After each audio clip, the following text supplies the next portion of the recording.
There's nothing that God hates more than sloth and laziness. If God were to create a man and that man were to sit around and do fuck all, God will frown upon you. It's why you're never lucky. It'd be stupid for me to sit here and say that now that I'm the most famous man on the planet, my words do not have more impact than they did before. With impact, with power comes responsibility, and things need to be worded in a very careful way. Now, when I do a long format interview, I have to sit there and consciously understand that any 10 seconds of that can be cut and used against me. So I have to be a lot more careful with how I say my words and how I construct my sentences. Of course, we agree with all of that. That's exactly what's happened to me. I agree with all of that. I don't want to be seen as a negative influence in the world. I know that there's a whole bunch of men. I get thousands of emails a week from men whose lives I've saved. I get thousands of emails a week from men who are on the verge of suicide and I've saved their lives. And the reason they do this is the people who do it are ugly. They're just hating ass ugly chicks, man. Feminists are always ugly, bro. They're just ugly and they're upset that they ain't hot like the other girls, or they get old. There's always some old feminist who's 55, who's basically invisible because no one cares about old chicks. And they're just hating on the reality of the world. The reality is, if you're a chick and you're beautiful and you're 19, your life is always going to be pretty good. I mean, you have unlimited attention, unlimited offers. You know, you're always going to have a pretty good run because you're in your peak, and every dude wants you.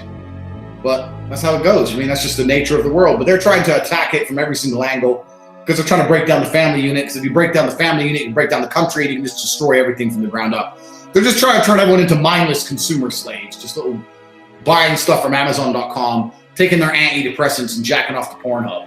It's garbage. This is why I respect Eastern European girls, because Eastern European girls have a reputation of being sluts and they have a bad rep. But I think the complete opposite. An Eastern European girl is after a man who will change her life.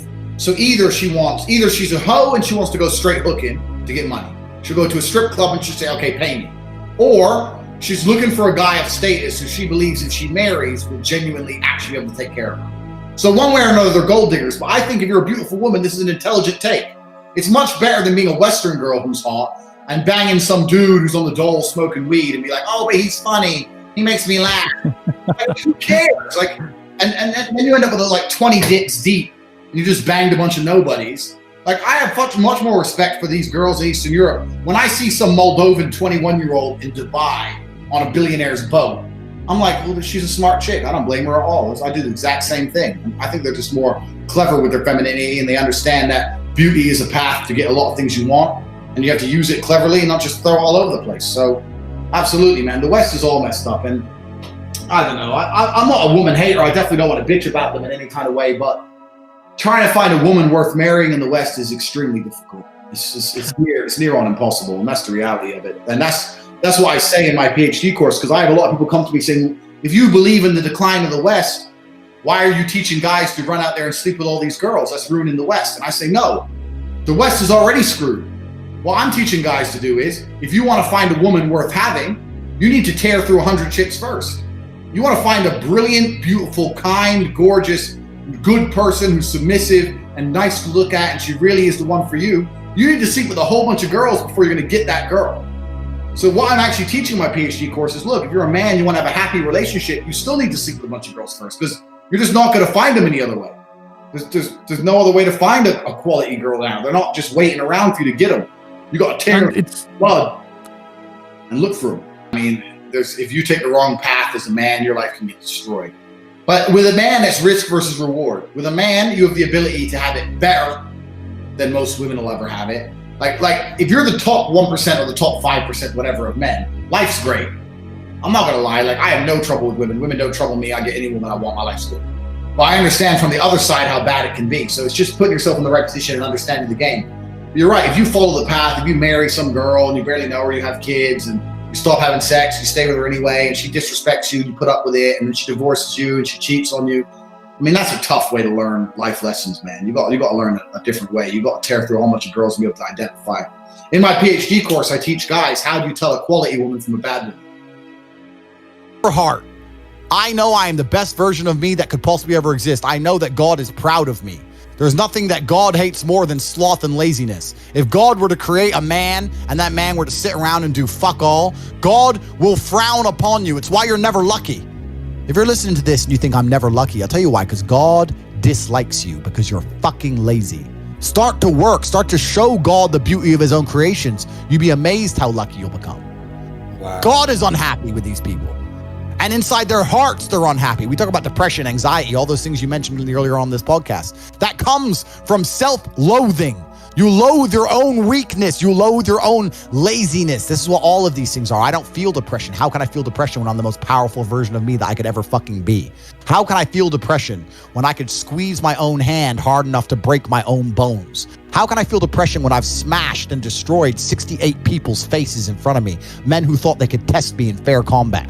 How can I feel depressed? It's impossible. Do you understand? Bro, You have to rewire your brain. That's one of the things you have to rewire your brain to do. And the reason your brain needs to be rewired is because anyone who is watching this stream below the age of 30, your brain is already broken. And I'll tell you it's broken. I'll tell you why. Watch your friends when they're on TikTok. How long can they even focus on a video before they have to change? Half a second, a second, Damn. maybe. All of your minds are broken. You can't even focus on anything anymore. You're right. You are constantly distracted to the point where you can't even appreciate the good things in your life. You're distracted. Your minds are broken. You need to rewire your mind and resist the slave programming. How? They have programmed. I'll tell you how. First thing you have to do is identify it. You have to identify what is happening to you. I use my mind to break the trap. What I do is I allow my enemy to manipulate me on purpose. And then I use my mind to break the trap and punish the perpetrators. I will sit on TikTok for a day and I'll just enjoy TikTok. And by the end of the day, I'll watch myself. How quickly I'm looking to be entertained, how little time I give a video, how fucked up I am. And then I'll blink and I'll cure my fucking brain. You must allow yourself to be manipulated and you must fix it. All of it. You just talked about not appreciating the things you have. Then blink and cure your brain. It's a conscious decision. You're letting other people control your mind. It's all distraction. The Matrix is trying to control your mind. They're very good at it. That's what they do to control all of us. You have to break the trap. If you cannot control your own mind, let me make this point because it's extremely important. If you cannot control your own mind, then you are just a feather in the wind of life, because your own mind is the only thing you can control. You can't control the weather. Right. You can't control other people. You can't even control whether your heart stops beating. You might have a heart attack tomorrow. You can't control anything besides what you think. If you cannot control your own mind, then you go through life with zero control, zero influence. You can't control anything. You're just a feather in the wind, waiting for life to blow you from happy place to sad place to happy place to sad place, completely hoping on the gods to be fortunate to you, because if any genuine discomfort comes your way, you're fucked. It is trained, like everything else in life. It is trained. So if you find yourself not appreciating what you have until it's gone, then you must blink and cure your brain. If you find yourself unable to focus or concentrate on tasks, you must blink and cure your brain. If you find yourself unable to go and dedicate yourself to something you don't want to do, you must blink and cure your brain. Because all of our minds have been under constant assault for years. The way the mind functions, the way people interact, has changed so significantly in the last 10 years you wouldn't believe.